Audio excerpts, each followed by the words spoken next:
Hi everyone. ఈరోజు మనం చెప్పుకోబోయేది ఏంటంటే ధర్మస్థలం గురించి. ధర్మస్థలం అసలు వార్తల్లో ఎందుకు నిలుస్తుంది? దేశ చరిత్రలో ఇలాంటి సంఘటనలు ఎప్పుడూ చూడలేదు. అలాంటిది ధర్మస్థలం గురించి ఈరోజు వార్తల్లో ఏ టీవీ ఛానల్ చూసినా కూడా వస్తుంది. నేత్రావతి నది పక్కన వందల శవాలు పూడ్చిపెట్టారని ఒక పారిశుద్ధ్య కార్మికుడు చెప్తున్నారు. వారిలో అత్యాచారం, ఆడవాళ్ళు, మైనర్ బాలికలు ఎక్కువ కనిపిస్తున్నారు. ఆ శవాల్లో బడికి వెళ్ళే అమ్మాయిలు, అండర్వేర్లో ఉన్న అమ్మాయిలు ఎక్కువగా కనిపిస్తున్నారు. ఈ వ్యక్తి మాటలు నమ్మరేమో అని ప్రూఫ్స్ కోసం తన శవాన్ని పూడ్చిన చోటుకి వెళ్ళి కొన్ని ఎముకలు సేకరించి బ్యాగ్లో పెట్టి పోలీస్ స్టేషన్లో కంప్లైంట్ ఇచ్చాడు. తనకు ఎవరైనా చంపేస్తే ఆ నిజం తనతో అంతం అవ్వకూడదనే విషయంతో తనకు తెలిసిన పేర్లను సీల్డ్ కవర్లో పెట్టి సుప్రీంకోర్టు న్యాయవాదికి ఇచ్చారు. ఈ ఆరోపణలతో సిట్ ఏర్పాటు చేశారు కర్ణాటక గవర్నమెంట్. గతంలో వేదవల్లి అనే యువతని కట్టుబట్టలతో తగలపెట్టేశారంట. కేవలం ఉద్యోగం ప్రమోషన్ అడిగినందుకు కోర్టుకి వెళ్ళినందుకు ఆమెనైతే తగలబెట్టేశారు.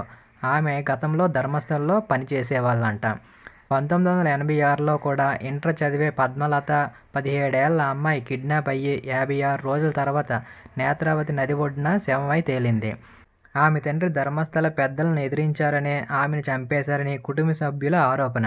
అనన్య అనే అమ్మాయి కూడా స్నేహితులతో ధర్మస్థలకి వెళ్ళి కనిపించకుండా పోయింది. ఆమె తల్లి సుజాత భట్ చివరగా ధర్మస్థలలో తన కూతురు మిస్ అయిందని కంప్లైంట్ ఇవ్వడానికి వెళ్ళినా పోలీసులు కంప్లైంట్ తీసుకోలేదంట. నీ కూతుర్ని చూపిస్తా అని ముగ్గురు తీసుకెళ్లి చేతులు కాళ్ళు కట్టి సుజాత భట్ని కొట్టారంట. పోలీసుల రికార్డుల ప్రకారం 400 మందికి పైగా అసహజంగా మరణించారని రికార్డ్స్ ఉన్నాయి.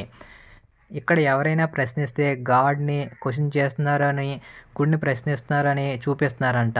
అదే వాళ్ళకి సీల్డ్ కవర్గా పనిచేస్తుందంట. 4-5 దశాబ్దాల నుండి ఈ సీల్డ్నే కవర్ చేసుకుంటున్నారు. తను శెట్టి అనే విద్యార్థి నాయకుడు నీకు 3 monthsలో యాక్సిడెంట్ అవుతుంది అని SMS సెండ్ చేశారంట. 2 monthsలో అతనికి యాక్సిడెంట్ అయ్యింది. యాక్సిడెంట్ అవ్వడానికి కారణం ధర్మస్థల నేరాలను ప్రశ్నించడమే. అయితే ఈ న్యూస్ బయటకు ఎలా వచ్చిందంటే ఎంతోమంది యూట్యూబర్స్ దీని గురించి మాట్లాడడం వల్ల దీనిపై వ్యూస్ పెరిగి మెయిన్ స్ట్రీమ్ మీడియా స్పందించడం జరిగింది. భవిష్యత్తులో ఇలాంటి సంఘటనలు జరగకుండా నేరస్తులకు శిక్ష పడేలా చేయాలని పోలీసులను, కోర్ట్స్ను కోరుకుంటున్నాను.